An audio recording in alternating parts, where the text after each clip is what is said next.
Mapping your course for the future. This is our presentation. And slide 2. So we're going to start off with my name. Good afternoon. My name is Kyle Stephanie Kraus, and I am one of the instructional designers for the Center for Online and Digital Learning. And I'm Mary Wiseman, and I'm also an instructional designer at our Center for Online and Digital Learning. And go ahead, Kyle. Yep, we make up this, what we call the CODL. Some people say CODL. And so we have been here since the fall of 2018, for any of you who aren't aware or haven't worked with us before. And we work with faculty to bring courses online. We offer continuous year-round support, training, and workshop opportunities to help faculty in your teaching. And that is not just solely for online, that is for all modes for the campus. We, along with Scott Lambert, who is our Blackboard administrator, who hopefully you all know, has been working with most of you for the last 3 months in the remote teaching and in the Blackboard use part of your classes. Our slide decks are going to be available along with this recording after the session. And if you have any questions, please feel free to use the chat, and we will do our best to answer them in the order that they come in.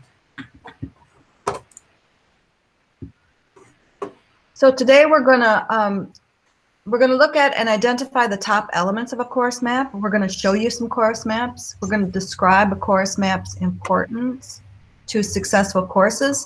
And we're going to really explore how those maps translate into the learning management system. And in our case, that's Blackboard. So what is a course map? It's a visual representation of your course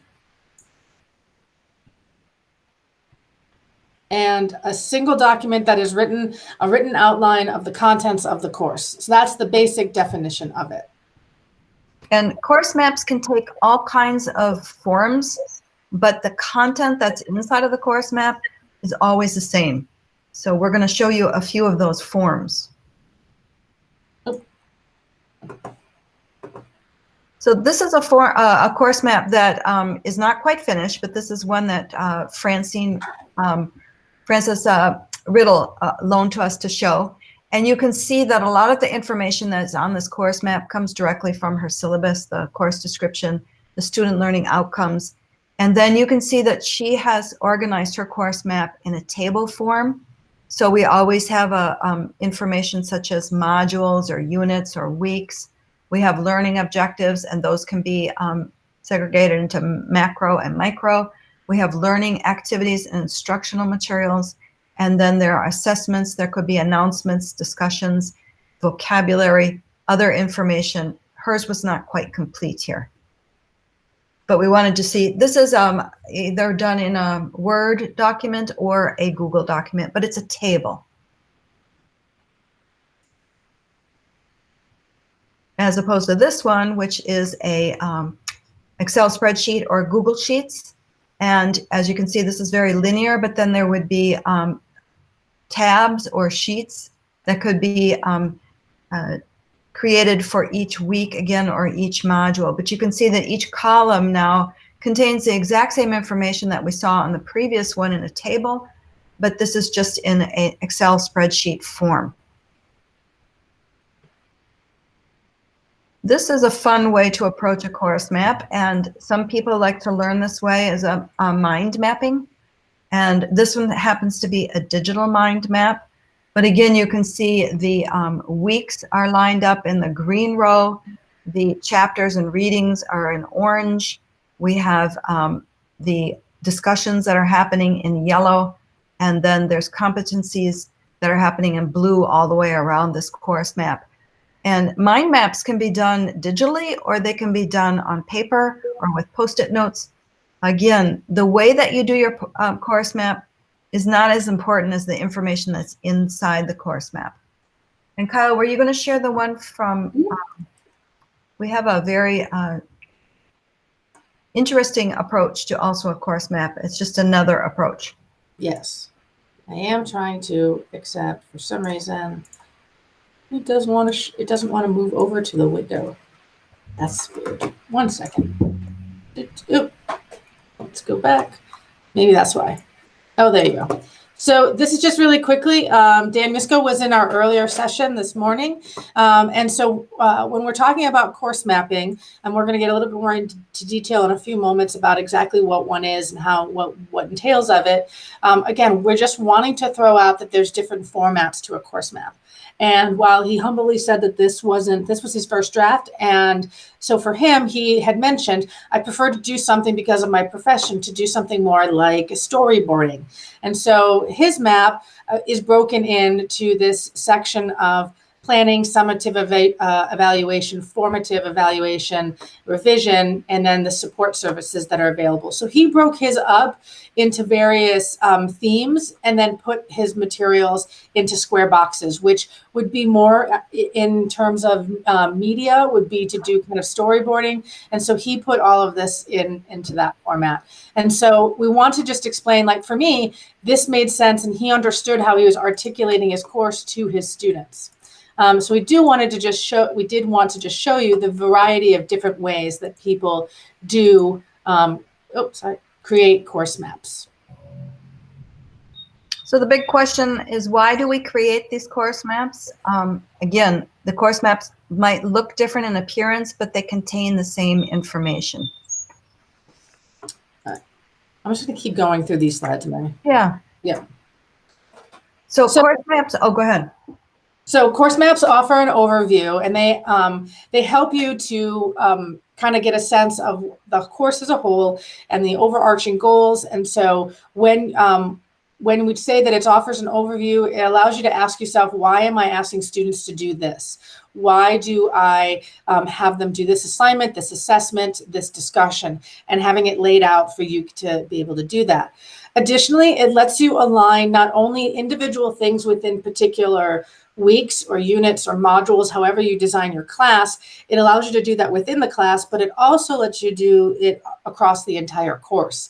And so you can see how if you've had lined course objectives or student learning outcomes, that you can align the assignment for a particular unit with the outcomes of that unit, or how do all of them address the larger course student learning outcomes or individual outcomes.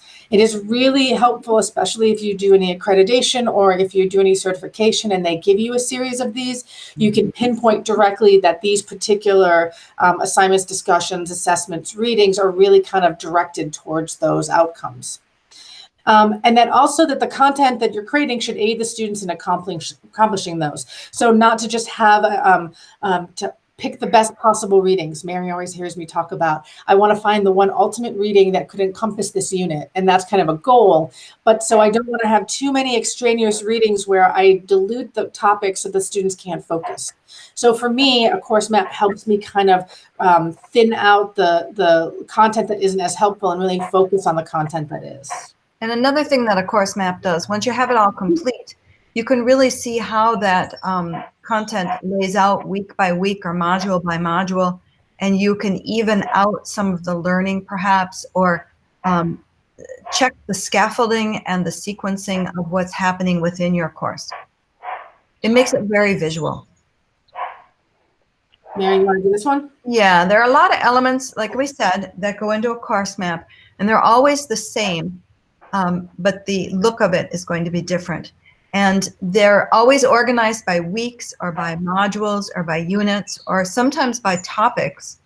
As long as you are clear about when each of these weeks or modules or units are going to be unfolded to the student, that's the most important thing. We always have learning objectives and the competencies of those learning objectives, connecting the lines from the activities to the objectives. So you're always wanting to circle back so you're sure that you're covering all those learning objectives. Content is always inside of the course map, which is readings, lectures, multimedia, announcements, website links, could be vocabulary, as I said, and discussion prompts. And then the learning activities, which again are the discussion almost always, and the activities or assignments, and then exams, quizzes, papers, any deliverable would be a learning activity. And when I mean deliverable, I mean that the students deliver to you. And course, oh, go ahead. You go ahead, Kyle. How do course maps help me? So they assist you in course content management. So I always tell people, and Mary and I both actually do this exact same thing, is we utilize our course map as kind of our to-do list for the class. So once we've kind of developed the content, we know exactly what needs to be put into Blackboard or what needs to be gathered for the classroom, and we kind of use our maps for that. So it actually helps with management so that I can know what I need to create and how long I have. I know that videos and quizzes and assessments will take me longer, or long format projects will take me longer. If I have them all laid out, I can do my own kind of management of, I can get all my discussions and all my assignments, the text is all written, I can get all those done relatively quickly. It's the things that I can take longer. So it helps actually with how you actually manage to create your content. That is, the things that might take a little bit longer. It helps to assist with course area needs for support are changing. So if I'm teaching a class and I have a course map that's developed, and as the class goes, I have a printout of it. If assignment doesn't work or the students are getting confused, I can highlight that section and I can come back and it helps me revise what worked, what didn't. If I know that I created a unit and it fell flat, I can sit there and say, did I need to make a better discussion? Did the readings really not address that, even though I thought they would? What kind of scaffolds do I need to put in place to help support that? And then it also helps determine the appropriate revisions, as I did mention, is that I have now a record of the ability to look at my class on paper, but have it be presented. Or after class, when I come back to my office, I can always be like, what worked, this, what didn't, and just jot notes down for myself so that I can go ahead and know next time to make appropriate revisions. And an important thing to note here, course maps can be used for any delivery modality. It can be for an on-ground course, it can be for a hybrid course, it can be for a lab, it can be for an on-ground course, an online course. It doesn't matter the modality of the delivery. Course maps are helpful for all courses. And I usually also say that if you were to Google or do a web search for course mapping, you will see that it is predominant. There's a predominance of it in K through 12, but that higher education, teachers in general, people facilitating, they all do that. If I am doing something with another institution or school, we often are generating a course map shared amongst us to be able to create a class with multiple people designing content. So a course map isn't just it's not really a new concept. It's just probably not as familiar to some people, but it really does help you kind of look at your course, the breadth, the depth, and how you organize it. And another thing is it can help departments to work together, so people are not duplicating efforts, and that they are seeing that there's a continuity across courses that are taught. Let's say a 101 course in any subject matter, that all 5 or 6 different professors are treating that content in a similar manner. Not that they don't have academic freedom, that's always available to you in any course and course map. But you might want to start. There's no reason to duplicate the effort of writing instructions out or writing any kind of student information out, or welcomes or objectives. They can be shared, and that's a great thing to do, and it really helps everybody, not just you and your jobs, but it helps to deliver a very constant and continuous course out to the students as well. But you can always add your special sauce. So yeah. So how do course maps translate into Blackboard? And we always tell people that they serve as a guide to building inside of Blackboard. And I always tell people, as many people maybe in the room know, that I have been using Blackboard for at this point almost 15 years. And I actually was using it as WebCT, and I use other learning management systems as well. And what I always tell people is when you meet an instructional designer, they don't spend a lot of time in the LMS. They spend a lot of time actually developing a lot of the content that is out there.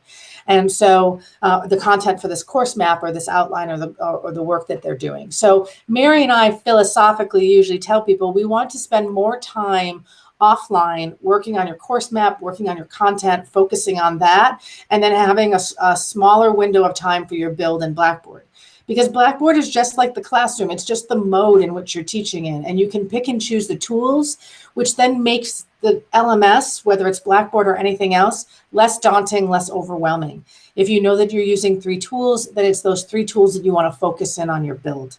And so we usually say that the course map is the thing. And when you work with us, we say to you, let's not get into Blackboard yet. We'll get there, but let's start building out your course map, because there are things that you're going to want to put in or think about or do.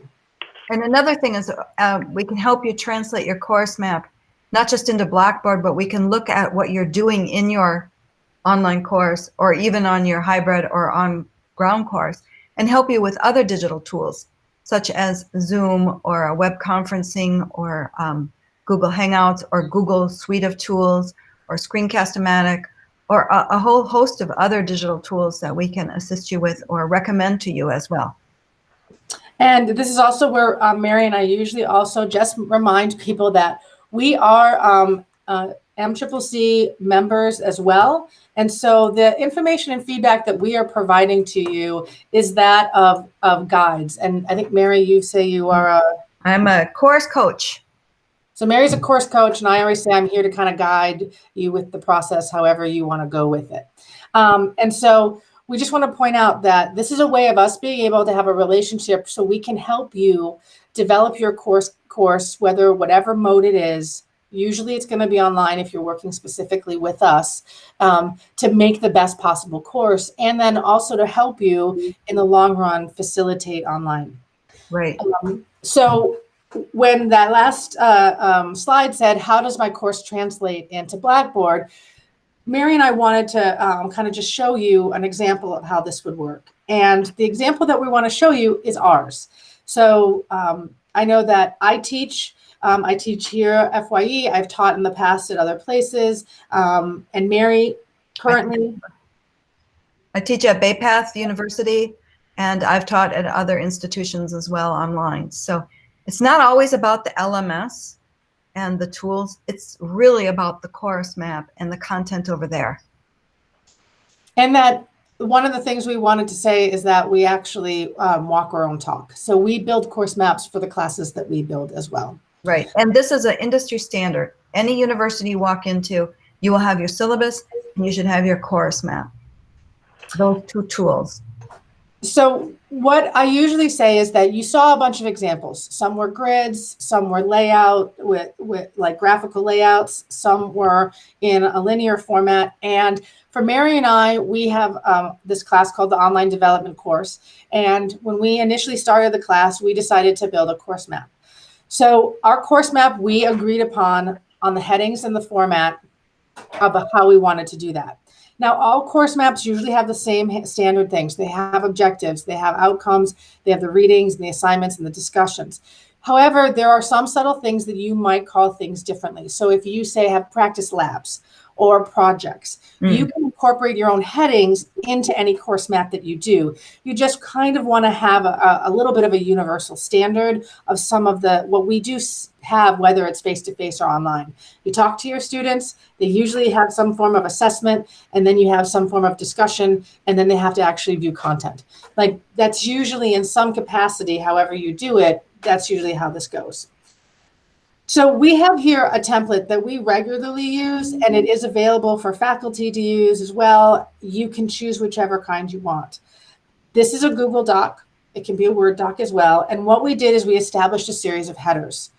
We have a course title, a table of contents, which comes in at the end when we're done. We have a course description, which for us, we cut and pasted in there because that's really helping us constantly go back and remind ourselves what actually is the course entail. And then we have 2 types of outcomes or objectives. We have student learning outcomes from a macro level. So the whole course might have 4 outcomes that have to be accomplished. This is usually for certificates or accreditation, or we just might build the course that way, that we have our overarching objectives or outcomes. And then we will have our student learning outcomes that are topic or unit specific, that we're then going to also kind of check ourselves of that this is what students should be learning in this particular unit, module, or week. This is also usually when I get into the whole, you can call it whatever you want. If you call your class by weeks because you teach 14 weeks and you fit them into 14 weeks, you can do that. You can also do units, and you can say, I do 3 things in a unit. You can break things out. You can make your map or your the structure kind of however you need to in order to kind of process this out. So for us, this is just an example. You don't have to use the word module, but for example, we have a title that says module X. When we would build this out, we'd put the title and we'd name the module or the number. We'd include our student learning outcomes. We would write usually a welcome or an introduction. Ours is text-based at this point, but you can also create a text-based one that ultimately will be the script for a video, or you could create a video welcome. If you're going to create a video welcome, I usually encourage people to write it out here so that they kind of have a sense of how they want to introduce the topic or the week or the class. We then have the header, which is course materials, and we bring this all into one area: readings, websites, and multimedia. And then our readings, even if you're just doing chapter 14 topic, you would put in here a chapter 14 topic. Websites, we would include URLs and maybe a description of why we're using the site. Again, we're doing all of this to just remind ourselves to think about what we're putting into the unit, what we're working on, and how is it relatable to the outcomes or objectives. Then multimedia, we usually will cut and paste in the URL and any instructions about how we want to watch the student, how we want to have the students or the participants review the videos, all available in there. So again, we can keep constantly looking back and aligning this in there. Then under activities or assignments, this header is here for whatever mode you're teaching in. Some people will be doing an activity in class where they might have 3 group activities, and then an assignment is actually anything the student's going to turn in, like a paper or a presentation. So you can break these 2 sections out if you do something separately. If online you want them to go do something and observe a behavior, or you want them to watch something, that might be the activity that they all have to do, but then they go into the discussion.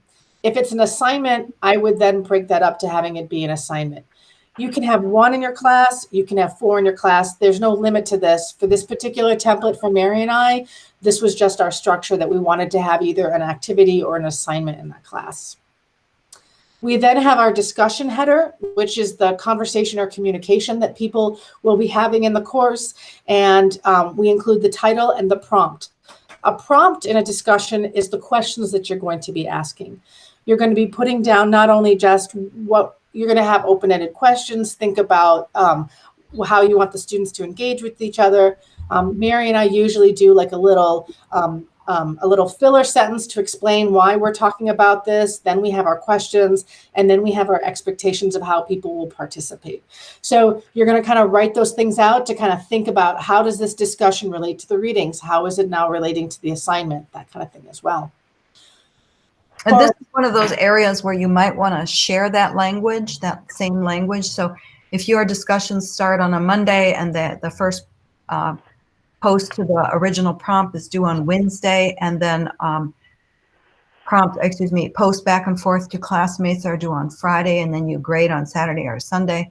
That kind of language, if you want it to be universal across your department, is great to have right in there, right in the discussion along with the prompt.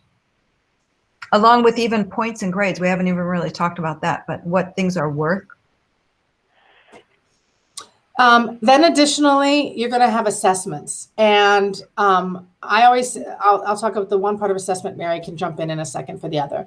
This is where, if I'm using quizzes or tests or exams, if I'm doing a pre-test or a post-test, if I'm doing a pop quiz, if it's a midterm, this is where I would put the language that maybe was the instructions, but I usually just link to the actual exams that are available, or I just note that there's an exam. Again, a lot of times your map is coming ahead of some of this material being created, and you knowing you're going to do it is what you need to put on the map, knowing that you're going to create it. Also, that if you're like any of us, you might have 6 versions of a particular quiz that you want to do. Linking to your course map makes you make sure that you're using the right version, that you've linked to it. if it's already in Blackboard, just to note, it's quiz 4, Blackboard, and it's all set, it's all good. Just for you to kind of also start to kind of think about how that is put together. Mary? And then another thing is here is with assessment is you might want to think about alternative assessments. Instead of quizzes, tests, or exams, is there another way that I can check in on the student's comprehension of reaching the objectives of the course, such as a case study or a written report, or perhaps a presentation or an audio file or a video. These kinds of things could be used as well for assessments in conjunction with quizzes and exams or in lieu of quizzes and exams. Just another idea. Now, for this particular map, and we don't have a lot of this in Blackboard because we chose a different structure for optional and required readings for our course. But we'd like to put this on here is that supplemental materials is really kind of materials that I always tell people there are going to be people who want to take your class and they want to just know exactly what they need to get done. And the map is going to, eventually this map is going to become online. And these are all the materials that the students will need to complete that particular module, unit, or week. Supplemental materials really are just addendums to the course. Readings for the people who are more engaged, for extra materials, extra practice exams, extra practice. It lets you separate out the difference between the student who's going to need extra support or the student who wants more information from people just trying to know exactly what they need to get done. And so it doesn't mean when you have the student who says, I really just want to do, well, yes, you do, but then you have students who are going to have, I'm struggling and I need a little bit more. And then I need people who I'm like, this is what I'm going to do for a living. I need to have as much stuff as possible. And it lets you just say that this is supplemental material, but that they're not going to be necessarily graded on it. And then that gives some students the ability to say, okay, I'm just going to focus on what I need to focus on. And it gives other students the ability to say, I'm going to have a higher level of mastery of this if I want it. And just to be clear here, because this was raised in the morning session, course maps are for you to use, and they're to work with us so that we can visualize what you're trying to do within your course and help you then take that course map and translate it into Blackboard. Course maps are not necessarily shared with students. You share the syllabus with students, and I would recommend highly that you share a calendar with students. And we also, and I put a link in the chat, we had a great session last week, Friday, with some faculty who share student checkoff lists. Those would be fabulous to share out with your students, and they would mirror your course content map, but you don't share the map itself with students. And I think the question that was really great was how much of this percentage-wise, do you share with your students? Well, in all honesty, there's two answers to this. One, I might, and like Mary just said, I actually create an outline that's a checklist for my students as well, and I cut and paste from it, and it's a component of the class. The class always has the checklist in it. So I would say maybe 5% of it is like the specific piece of thing I'm cutting and pasting and giving to the student. But 100% of this map shows up in Blackboard at some point. And so I think that's a really important thing to think about. And I say that because this is where I'm going to transition. So you're seeing this blank template that we have available. If you're going through the online development program, we have several examples, and we'll have examples with this presentation and as well as on our website for you to be able to take and use however you want. But then what happens is that you start to fill it in. And I usually tell people that, don't worry about length of the course map that you're going to be looking at in a second. And the reason I say that is that Mary and I worked in tandem together on this course, and we're co-teaching it.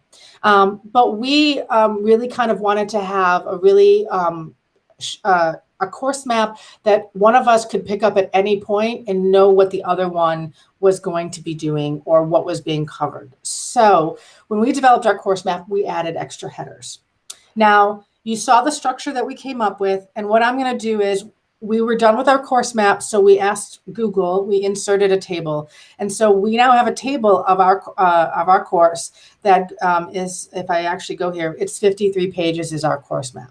It's a 10-unit course. It's a 10-unit course, and it goes over a large amount of content. So for example, Mary and I, we have announcements.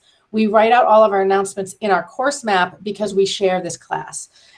We do this because we need to know which each other is going to be saying, and we know we need to refer back to this as we're kind of doing that. Also, it helps us put more things in together. Some weeks I'm the one putting the announcement up. Most of the time it's actually Mary putting the announcement up. But you can time them, or you can just have them available. But then we have other things, and you'll start to see that on this particular form, you'll start to see that we have in our units welcomes, the unit objectives, and the student learn outcomes. We include key terminology and course content overview. So we have all of these headers available. Because this is going to be an active live document, and this table of contents is live, I can now come down to my Unit 1, and you're going to see it says Unit 1, course mapping. On the other document, it was Module X and title. We came up with a heading for announcements, and then we put our 2 announcements for the class in here. Then additionally, we have our welcome. Our welcome is 1 sentence, and it says the Center for Online Digital Learning welcomes you to our introduction to course content and mapping. And here are our student learning outcomes. And then we have them available. Mary pointed out earlier, if you want to do that again. Oh, sorry. If you were at the keynote, we talked about Bloom's taxonomy. So the unit objectives and student learning outcomes, you'll see that the Bloom's verbs always start the objectives or the outcomes. If you have any questions about that, please contact us too. But this is very important to watch it here in this document, as you'll see it in just a second when we jump over into Blackboard. For Mary and I, key terminology is really important. For many of you right now in this room, people use a lot of words about education or online that you're not familiar with. And we were like, when people take a class, we should make it clear, these are the type of words you're going to hear every unit. So we included a key terminology section. Now, that's going to be up to you again if you put that in there. But for Mary and I, we realized that when we're saying things like scaffolding, it's a teaching method that enables students to solve a problem or a task, and then it's got gradual steps to it to kind of help them achieve their goals. Scaffolding is like on the house. It's additional to the learning content. It's pieces that are added in to help the student guide them through a difficult process or something where people might be confused. So we want the people taking the class to be able to refer back someplace to very quick, high-level key terminology that they're going to hear frequently, and that they have an easy reference point if they're in the class reading articles, watching videos. Then additionally, we have our course content. This would be like the welcome for the week. We have a little blurb, and ours is text-based. Now, in the future, Mary and I might want to record these and to have welcome videos for each unit so that the participants see us and engage with it. But to start out, we had text, and because we didn't have time when we first built this class, but we wanted to have good quality text written content. And then down the road, we could, in a next class or a future version, we could then use this text as the script that we wanted for our general welcome for the week. Then in addition, as you saw before, our course materials are divided into readings and multimedia. We have required readings, and then we have optional readings. So sometimes, again, someone wants to have something required. Some people want to have optional. Mary, did you have a? Nope, I'm good. Okay. Then the same thing with multimedia. We have our video that we want. We have our link to our video, and then we have some text that we might want to give to the students or the participants to be able to review or assess the content. In this case, we're going to use a feature called Marked Reviewed, which we'll show you in a second. So this way, we have access to all of our videos. It's also a very quick way of every semester clicking on these links in this video to make sure that they're working. That's a good start so that I don't have to go into every single unit right away in Blackboard repeatedly and see, is the link broken, is the link not broken? This is a really fast way for me to initially find out if links are broken. And that's always a best practice to double check the links. Again, ours taught for a year. Yes. If the class has sat for a bit, you never kind of know if somebody changed a link or if the item is no longer available. Then under activities and assignments, for Mary and I, we have the title of our activity, we have the prompt or instructions for the assignment, and then we have the questions that we ask people to complete for their assignment. Similarly, with our discussion, we have the title of our discussion, and then we're going to have the prompt, and then any expectations that we have for our student additionally. Mary and I frequently title a prompt to explain what we're conversing about, the questions or the jump off point, and then the clarification for expectation. And it sometimes can be a little bit long, but it's making a very clear sense of communication and expectations for our students. And it's all going to become clear in a minute how important this is here. It looks like a lot right now, but if you get all this done up front, it's going to save you so much time when you start working inside of the LMS. And another thing is, from this course map, we can then tell, well, have you thought about using this tool here? Or have you thought about this type of, YouTube or TED Talk? Or we might know some rubrics or something like that that you can use and help supplement and even improve upon what you have going on. So we're here to make your course look good, and your course needs to look good in front of your students so they learn and grow and continue to their learning. So now when Mary and I had the class, we had the course map and we divvied up. Sorry, you're not going to necessarily get to divvy up. Hopefully, maybe if you're working with somebody, you will. What we ended up having is we had a course shell that needed to be graded. And so if I'm a student in my class and I come into Blackboard, my students are going to come to the course menu that we have here available. There's a general welcome that is available for our students and participants who come in. And then we go ahead and we click on our course content. The very first unit is going to be the course content mapping unit. And you'll see here, this is going to be the title. This was our welcome sentence. This was the section and all of our outcomes. All we did was come in here and cut and paste what we put from our map directly into the course. Then when we click into our unit, we are using learning modules, which might be a newer format for some people, but we have a learning module. And now if you see, that welcome post that we wrote that I said wasn't a speech or wasn't a video is now text, we just cut and pasted it into Blackboard. Same thing with our terminology. When we had our terminology, now same exact terminology, we just cut and pasted into Blackboard. We have our readings, and for Mary and I, we decided we wanted separate headers for readings. We didn't put it all together with readings and media. And so here you'll see that we have readings and we have our required and we have our optional there. Our media, because we had it all set up, we could go back to that website and see if they had an embed code so that we could put the video right into Blackboard. So students are able to actually click right on the video and start watching. Additionally, when I said that we had additional text, our additional text was so that we could use a feature called Marked Reviewed.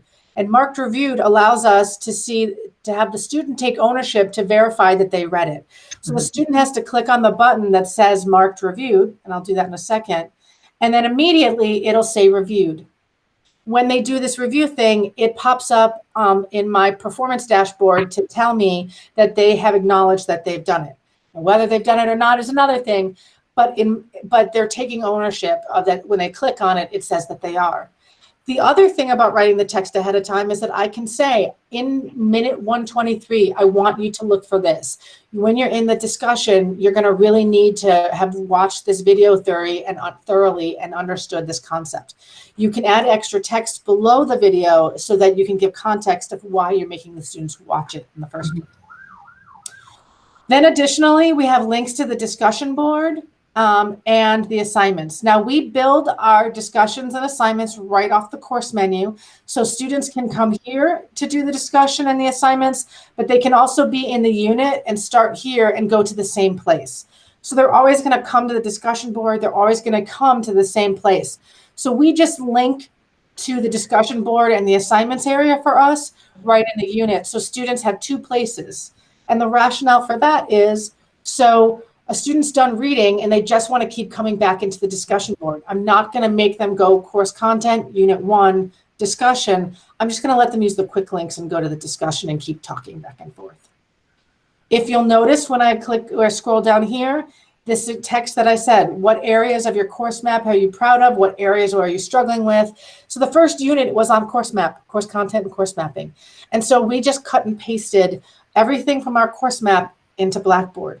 Things like videos, things like assessments, those things that take longer, we now have a little bit more time because the general content of the class, the discussions, the text for the assignments, those are all now just in Blackboard waiting for it to be used. And then we can focus on the things that need a heavier lift, such as quizzes or tests, or making multimedia videos or any other type of tutorials.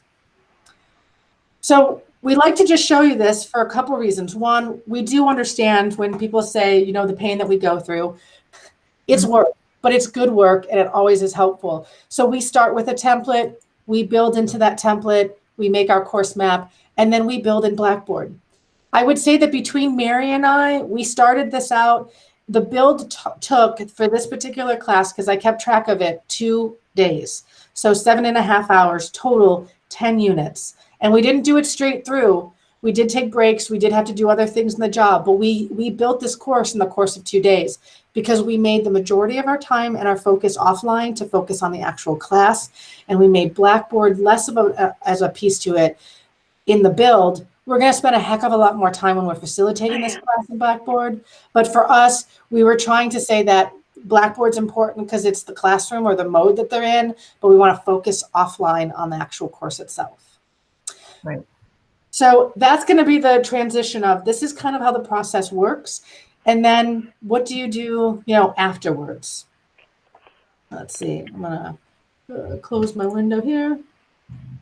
And if you have any questions, put them in the chat, because I think we're back up to That needs support. 20. Yeah. Yep. So, so for us, that's kind of like the large overview of course mapping and how it works, and the different structures that are available. When you are assigned to meet with Mary and I about doing all of this or working with us, we talk about what kind of format you want to have. And we'll work with you on the format that feels most comfortable, and that's kind of what we figure out. But that's kind of the overview of course mapping. And as we've been saying, it's really important to keep your own self straight. And it really helps. I know it's a lot of work, but it really helps as you move through the course. You're not building and scrambling around and trying to stay a week ahead of everybody. You've got it all done. And then you can just facilitate and engage with the students and use your time where it's really fun, where everybody always says, I want to be with my students. Then do the work up front and get it done so that you can be with your students. And you can also take notes, and then the next time that you run the course, you can make your changes in your next course map. And as I said, Mary and I usually print this out. When I actually print out every semester, I keep it in a note and I keep it in a binder, and every week I highlight and I put notes for myself. So I have the ability to make an adjustment to it. When my class is done, I can then ask Scott to give me a development shell. He copies that class for me, so my live class becomes an archive of participation and a record of that class. And then I can make adjustments and changes in that development shell. And then if I'm really done and I don't have a lot of adjustments, that class sits there until I have to teach it again. And then I just have to spend a little less time at the beginning putting it all together. I think just the last thing that I would say, and then I'll hand it over to Mary, is, and this is my favorite analogy about building classes or anything, and it comes back to the days that I helped with construction and home building. And the first thing that I learned was that it's really important to pour a proper foundation, that whether it's stone or cement or whatever the foundation was, if it's improperly poured, it's never going to be a very solid house. You're going to have to do corrections, because if it's uneven or not level or it's not done properly, then what happens is everything you put on top of it is going to have weakness to it. Your framing is not going to be proper. Your windows will potentially leak. You'll have issues with your roof. The siding is going to have to be adjusted. You're always going to be having to do kind of works. Course maps, much like that foundation, that's kind of the goal here, is that you're going to have a foundation to build from, and then you can build the scaffolding, you can build the roof, And then when it's a house, it's changing up the video. You can remake a room differently. I always tell people, you always bring in your own stuff into a new house. You usually don't buy all new furniture. Same thing within a class. You're bringing all your old stuff, but after a year or two of settling in, you might need a new TV or you might need a new couch. That's easier than having to empty your entire house every single time, every year, and just go ahead and put all your furniture back in and new furniture. You don't. You kind of pick and choose and you make adjustments and changes. And I think that for me, like, I just love my own analogy, but I love that because it gives me kind of that context that, yeah, we don't generally move into new houses with all new stuff and not need, we bring in our old stuff and then we make adjustments as time goes by. And I just want to reiterate the fact that put the time into your course map, because it will make everything else go so much faster and so much smoother.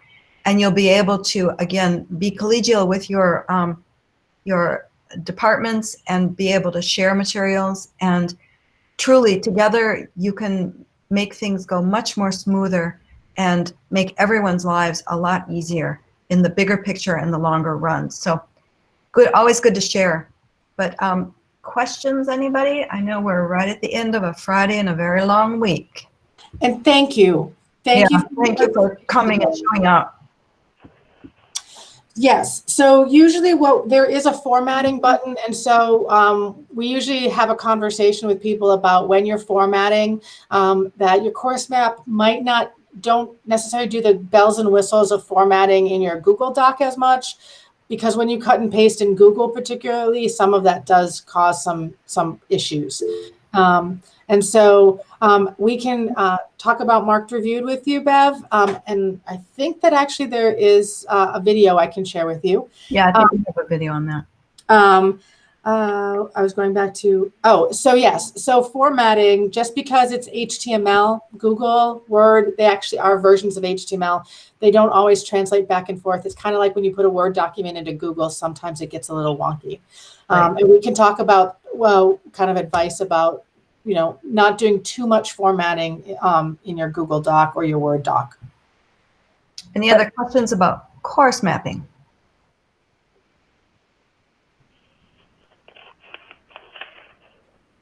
I hope I'm seeing a few people that seem to be in similar departments. So again, if at all you are able to share some of those materials, all the better. I think I can't express to you enough how much that can be helpful for you all.